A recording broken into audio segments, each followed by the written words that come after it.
students from class 8 up to class 12 and all the aspirants of competitive examination of English. This lecture is for every one of you. ये जो lecture है ये specially इस lockdown period के लिए बनाया जा रहा है, जिसमें स्टूडेंट्स बिल्कुल घर पर जो ऑफलाइन क्लासेस नहीं ले पा रहे हैं या डिटेल्स में नहीं पढ़ पा रहे हैं, उनके सिलेबस के अकॉर्डिंग हमने ये जो श्रृंखला है चलाने की कोशिश की है कि आपका सिलेबस पूरी तरह से पूरा हो जाए और आप घर पर बैठे हुए ही, स्पेशली यूपी बोर्ड के स्टूडेंट्स, वैसे तो ये सभी बोर्ड्स के लिए बहुत इंपॉर्टेंट है, अगर हम आईसीएसई की बात करें तो भी ये आपको ब्लैंक्स फिल करने में यूजफुल हैं, और अगर हम सीबीएसई की बात करें तो एरर, ओमिशन और ब्लैंक्स उसमें भी आते हैं। अगर हम राइटिंग सेक्शन की बात करें तो ये हमारा पूरा टॉपिक उसके लिए एक्सट्रीमली इम्पोर्टेंट है। जब हम ऑनलाइन क्लासेस की बात करते हैं तो हम मेनली इम्पोर्टेंट टॉपिक्स टच करते हैं और सिलेबस के उन एस्पेक्ट्स और पहलुओं को टच करने की कोशिश करते हैं, ये सोचकर कि कम से कम इतना हो जाए कि जो फाइनल एग्जामिनेशन है उसमें स्टूडेंट्स को परेशानी ना हो। लेकिन स्टूडेंट्स, ये एक हमारा एक इनिशिएटिव है, एक बिगिनिंग है। हम चाहते हैं कि हमारे जितने भी स्टूडेंट्स हैं, जूनियर से लेकर के सीनियर और कॉम्पिटिटिव लेवल तक, कॉम्पिटिटिव लेवल पर जाने के बाद भी कुछ बेसिक जानकारियों की जरूरत होती है, तो उन सभी को मद्देनजर रखते हुए आज ये इनिशिएटिव हमने लिया है। आई होप कि आप इसका भरपूर फायदा उठाएंगे और जो आपके क्वेश्चंस हैं, क्वायरीज हैं, आप कमेंट सेक्शन में लिखिएगा और हम पूरी कोशिश करेंगे कि हर बच्चे के सवाल का जवाब दें। और अपने जो आपके सिलेबस से रिलेटेड टॉपिक्स हैं उनके लिए आप ऑनलाइन हम लाइव कब आए और कौन से टॉपिक्स आप लाइव स्टडी करना चाहते हैं, ये हमें कमेंट सेक्शन में जरूर बताइएगा। You know, this is M. Rahman and you are attending ORSC classes of English language. And today we welcome you to our lecture 1. The topic is the preposition. तो इसमें आज हम स्टडी करने वाले हैं प्रीपोजिशन की बिल्कुल बिगिनिंग से, जिससे आगे कुछ और जानने की जरूरत नहीं है। अगर आपने आज से पहले भी कुछ नहीं पढ़ा तो बिल्कुल डोंट वरी, आज से आप अच्छे से सीख जाएंगे। बस आपको कुछ काम करने हैं। पहला, आपको नोट्स बनाने हैं, और अगर आप हमसे ऑनलाइन क्लासेस से जुड़े हुए हैं और हम आपको जो वर्क भेजें उसको आपको डेली करना है, और आपको जो क्वेरीज हैं वो सीधे आप हमारे फोन नंबर पर तो नहीं पूछ सकते हैं, लेकिन हाँ कमेंट सेक्शन में जाकर आप अपनी पूरी क्वेरीज लिखिएगा। हम उसके हर बच्चे को जवाब देने की पूरी कोशिश करेंगे। आइए शुरू करते हैं टॉपिक द प्रीपोजिशन। एक्चुअली ये कंपाउंड वर्ड है। कंपाउंड वर्ड का एक लेक्चर आप पहले हमारा देख चुके हैं। प्रीपोजिशन ये दो वर्ड से मिलकर के बना है, एक है प्रे, एक है पोजीशन, यानी पहले जो कोई पोजीशन पर आया हुआ हो। इसको आप इस तरह से देख सकते हैं, that which is position before, जो पहले से ही पोजीशन पर आया हुआ हो। It is generally placed before a noun और pronoun, it governs. A preposition actually क्या है कि ये किसी भी नाउन या प्रोनाउन से पहले लगता है। यहाँ पर समझ लीजिएगा, ये सब हमने लिखकर इसलिए तैयार किया है ताकि आपका कम से कम समय लिया जाए और ज्यादा से ज्यादा समझाया जा सके। जैसे कि हमने कहा ऑन द टेबल, तो ऑन द टेबल, टेबल क्या है, आपका नाउन है और ये पहले ही प्लेस किए हुए हैं। पहले मीन्स प्री, तो प्री का मतलब पहले, तो प्रीपोजिशन, तो ये प्रीपोजिशन कहलाती है। इसको हम प्रीपोजिशन बोलें तो ये प्रोनाउंसिएशन रॉन्ग होंगी, प्रीपोजिशन आपको बोलना है। तो ये है कि किसी जिस नाउन या प्रोनाउन को, जैसे कि मान लीजिए मैंने यहाँ लिखा ऑन मी या लिखा ऑन द टेबल, तो ये जो गवर्न करती है, जिस पर ये एक्ट कर रही है, से पहले यूज होने वाले वर्ड्स प्रीपोजिशन कहलाते हैं। और प्रीपोजिशन को हम यहाँ पर समझने वाले हैं कि ये क्या है। A preposition is a word used with a noun और pronoun, used with a noun और प्रोनाउन। एग्जाम्पल के तौर पर आप यहाँ समझ सकते हैं, जैसे कि मैंने कहा कि there is a pen on the book, तो आप देख रहे हैं पेन और एक है ऑन द बुक। यहाँ पर क्या कहा, अ word used with a noun और प्रोनाउन, तो ये क्या हुआ, नाउन के साथ यूज हुआ, with two show how the person और थिंग। तो ये क्या है, ये थिंग है, और ये क्या है, ये भी थिंग है। आप नाउन अच्छे से जानते होंगे। denoted by the noun or pronoun stands in relation to something यानी समथिंग ये से क्या रिलेट करता है, यानी पहले आया हुआ नाउन या प्रोनाउन बाद में आए हुए नाउन या प्रोनाउन से जो रिलेशन क्रिएट करता है बीच में आकर उसे प्रीपोजिशन कहते हैं। और ये नाउन या प्रोनाउन हो ये जरूरी नहीं है, ये फ्रेजेस और दूसरे वर्ड्स भी हो सकते हैं। दूसरी हमारी डेफिनेशन कहती है, यहाँ पर आप इसको ए लिख सकते हैं, यहाँ बी लिख सकते हैं या इसे और लिख सकते हैं, ये आपने अपनी नोटबुक में तैयार कर लेना है। A preposition is a word or group of words। इसका मतलब क्या हुआ कि प्रीपोजिशन एक से ज्यादा वर्ड्स में भी आ सकती है। Placed before a noun or pronoun to show its relation to another word or element in the same sentence। ठीक है, यहाँ टू समथिंग था, यहाँ अदर एलिमेंट है।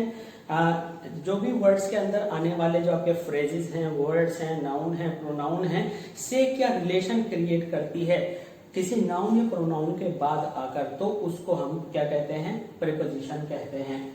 तो अब यहाँ पर एक नया आपको सीखने को मिला कि प्रीपोजिशन इज अ वर्ड और ग्रुप ऑफ वर्ड्स। अब आप इसको समझ लीजिए कि वर्ड और ग्रुप ऑफ वर्ड से क्या मतलब है। देखिए प्रीपोजिशन के अभी हम टाइप पढ़ने वाले हैं। सबसे पहले हम आपको बता दें कि फ्रेज क्या होता है। Phrase is a group of words in which we don't have verb. Main verb नहीं होती इसमें। अगर मान लीजिए मैंने कहा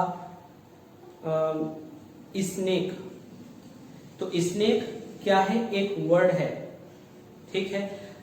अगर हमने कहा एन अकाउंट बुक, अब कितने वर्ड्स आ गए, एन अकाउंट बुक, तो ये नाउन फ्रेज हो गया। नाउन फ्रेज क्यों हो गया, जब एक वर्ड में आता है तो नाउन होता है और एक से ज्यादा वर्ड्स में आएगा तो नाउन फ्रेज होता है। क्लियर। इसी तरह से एडजेक्टिव एडजेक्टिव फ्रेज होता है। आपने कहा ब्लैक, तो ब्लैक एक वर्ड है तो क्या हुआ एडजेक्टिव, तो क्या हुआ बिग ब्लैक स्नेक। तो जो बिग और ब्लैक दो वर्ड्स आए और एक ही को नाउन की क्वालिटी बता रहे हैं, तो ये क्या हुआ एडजेक्टिव फ्रेज। अगर हम कहते हैं आई केम यस्टरडे, तो यस्टरडे क्या हुआ एडवर्ब। अगर हम आपसे ये कहें ही केम 2 days ago, तो यस्टरडे की जगह कितने वर्ड्स लगे, 2 days ago, तो 3 वर्ड्स लगे, तो ये हुआ फ्रेज। तो क्या हो गया एडवर्ब फ्रेज या adverbial phrase. So my dear students, इसी तरह से प्रीपोजिशन अगर एक से ज्यादा वर्ड्स में आती है तो उसे प्रीपोजिशनल फ्रेज या फ्रेज प्रीपोजिशन कहते हैं। एग्जाम्पल के तौर पर आप कह सकते हैं जैसे on account of, because of, ठीक है, इन ल्यू ऑफ, तो instead of, in spite of, तो ये क्या कहलाते हैं, फ्रेज कहलाते हैं। तो क्या कहा, a preposition is a word और a group of words placed before a noun और प्रोनाउन।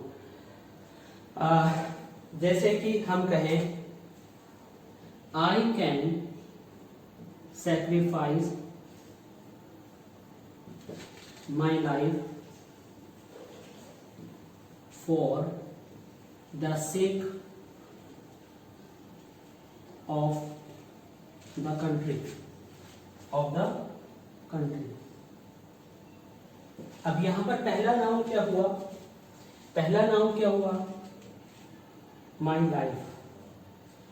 प्रीपोजिशनल फ्रेज क्या हुआ, for the sake of. For the sake of means की खातिर, और द कंट्री, तो ये नाउन या प्रोनाउन इससे रिलेशन क्रिएट कर रहा है। तो क्या कहा, अ प्रीपोजिशन, तो प्रीपोजिशन क्या हो गया, ये प्रीपोजिशन किस में है, फ्रेज में है। इज अ वर्ड और group of words placed before a noun, ठीक है, टू शो इट्स रिलेशन, ठीक है, टू अनदर नाउन और प्रोनाउन, और इधर से देखेंगे टू अनदर नाउन और प्रोनाउन और अदर वर्ड्स और elements of the sentence. Clear हो गया होगा। अब देखते हैं कि प्रीपोजिशन कितनी तरह की होती हैं। देखिए जनरली जो स्कूलिंग है, जो हमारा क्लास 11-12 तक का वर्क है, वो इन 3 पर पूरा हो जाता है। लेकिन हम आपको जो आज पढ़ा रहे हैं ये आपको हमेशा के लिए यूजफुल है। आप आज के बाद कभी भी किस लेवल तक पढ़ें, ये आपका हायर लेवल तक है, हर लेवल तक है। अगर आपको लगता है कि आपका सिलेबस इतना है, आप इतना कवर कर लीजिएगा। जिनको लगता है कि नहीं, they want to go more, they want to do something extra, I think they should join us. तो यहाँ पर ये 3 बहुत इंपॉर्टेंट हैं जनरली, जो आपके स्कूल लेवल पर आते हैं, senior secondary, higher secondary. Simple preposition, compound preposition, phrase preposition. सबसे पहले इनको समझ लेते हैं कि आखिर ये क्या है। देखिए सिंपल प्रीपोजिशन में एक वर्ड आता है, सीधे सीधे बात समझ में आती है, जैसे in, of, at, etcetera. Compound preposition, compound हम किसे कहते हैं? देखिए कंपाउंड प्रीपोजिशन को समझने के लिए हम यहाँ पर एक चीज समझते हैं। देखिए जैसे कि आपने एक वर्ड लिया, जैसे कि टाइम। टाइम एक नाउन है और अगर यहाँ पर टेबल जुड़ा है और हमने दोनों को जोड़ करके टाइम टेबल एक नया वर्ड बना दिया, तो ये कंपाउंड वर्ड हुआ, क्योंकि इसके अंदर दो नाउन जुड़े हैं। इन द सेम वे जो कंपाउंड प्रीपोजिशन होती है वो दो सरल वर्ड्स में, ये मान लीजिए वो दो डिफरेंट प्रीपोजिशन से जुड़ी हुई होती है। जैसे विद और आउट, तो विदाउट हो गया, विद इन, विद इन हो गया, आउटसाइड तो आउटसाइड। तो डबल मतलब दो वर्ड्स को जोड़कर एक कंपाउंड बनाया आपने, तो वो हो गया कंपाउंड प्रीपोजिशन। फ्रेज प्रीपोजिशन जैसे कि अभी हमने बताया था आपको, ऑन अकाउंट ऑफ है, इंस्टेड ऑफ है, इन स्पाइट ऑफ है, फॉर द सेक ऑफ है। अगले लेक्चर में हम इस पर काम करने वाले हैं। हम आपको बताएंगे कि सिंपल प्रीपोजिशंस कौन कौन सी हैं, उनके क्या यूजेस हैं, कहाँ कहाँ लगते हैं। इसके बाद कंपाउंड प्रीपोजिशंस कौन सी हैं, उनकी क्या मीनिंग्स हैं, कहाँ कहाँ आप उनको यूज करते हैं। इसके बाद फ्रेज प्रीपोजिशंस कौन कौन सी हैं, उसके बाद पार्टिसिपल प्रीपोजिशन और डबल प्रीपोजिशन आपको बताए जाएंगे।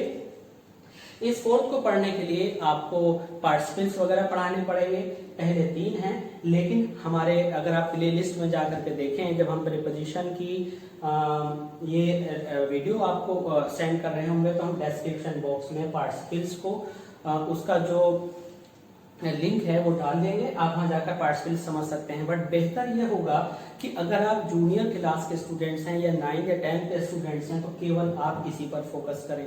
जो हमारे कॉम्पिटिटिव लेवल वाले व्यूअर्स इसको देख रहे हों, वो पार्टिसिपेंट्स को जाकर के देखें, ताकि उनको एक कंसर्निंग और कंसिडरिंग जैसे वर्ड्स का पता लगे। अदरवाइज हमारे जो अब इस लॉकडाउन में जो प्रीपोजिशन को पूरा कर रहे हैं, वो पहले प्रीपोजिशन को पूरा फोकस देकर पूरा करें, इधर उधर इससे ज्यादा ना जाएं, ताकि आपका एक टॉपिक समय से पूरा हो सके। अब इसके बाद हम यहाँ डिस्कस करेंगे आज के इस लेक्चर में कि प्रीपोजिशन की जो प्लेस होती है वह क्या क्या होती है। तो देखते हैं प्लेस। देखिए सबसे पहले तो हमने भी एक सेंटेंस लिया था, तो उसमें प्लेस जो थी कहाँ आई थी, मिड में आई थी। जैसे कि मैंने कहा I put my स्पेक्ट्स on the book, तो स्पेक्ट्स और ऑन और द बुक तो मिड में आ गया। कभी कभी सेंटेंस के बिल्कुल बिगिनिंग में आता है,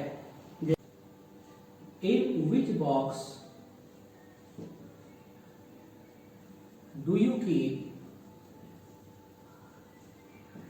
योर बुक्स। तो यहां आप देख रहे हैं कि प्रीपोजिशन बिगिनिंग में आई, और कभी कभी जो प्रीपोजिशन होती है सेंटेंस के बिल्कुल लास्ट में भी होती है। तो जैसे हम देखें, this is the book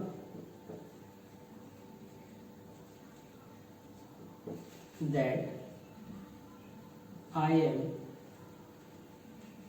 looking for. तो यहां पर क्या हुआ, फॉर लास्ट में आया, लुकिंग फॉर मतलब जिसको मैं तलाश रहा हूं। तो ये जो फॉर किसके लिए आया, बुक के लिए आया, और मैं इसको क्या कर रहा हूं, सर्च कर रहा हूं। इसी तरह से आप आगे दूसरे क्वेश्चन वर्ड से रिलेटेड प्रीपोजिशन लगी हुई देखेंगे। कहने का मतलब यह है कि जब प्रीपोजिशन किसी क्वेश्चन वर्ड के बिगिनिंग में आती है, तो वह प्रीपोजिशन सेंटेंस के लास्ट में पहुंचाई जा सकती है। यहाँ पर आप देखेंगे, in which box do you keep your books. तो ये हो सकता है, which books do you keep your books in. इसी तरह से हमारा दूसरा क्वेश्चन वर्ड है व्हाई, जिसका सब्स्टिट्यूट है फॉर व्हाट। व्हाई आया, तो व्हाई को तो सिंपल इंग्लिश में आप जानते हैं कि क्यों कहते हैं, बट अगर हम इसमें कुछ स्मार्टनेस दिखाएं, कुछ एडवांसमेंट दिखाएं, तो क्या करेंगे, हम इसको फॉर व्हाट बोलते हैं। तो अगर हम कहें why are you crying, why are you crying, तो आपको पता है कि क्यों रो रहे हैं आप, क्यों शोर मचा रहे हैं। तो अगर हम व्हाई को फॉर व्हाट लिख दें तो कोई प्रॉब्लम है, बिल्कुल प्रॉब्लम नहीं है। बट हमारी ग्रामर ये फॉर्मेलिटी हमें देती है, ये हम पर इम्पोज करती है कि जब भी कोई प्रीपोजिशन इस तरह से किसी इंटरोगेटिव वर्ड के साथ लग कर आए तो आप इसे अगर लास्ट में लिखें तो मोर फॉर्मल होगा। क्या लिखेंगे आप? What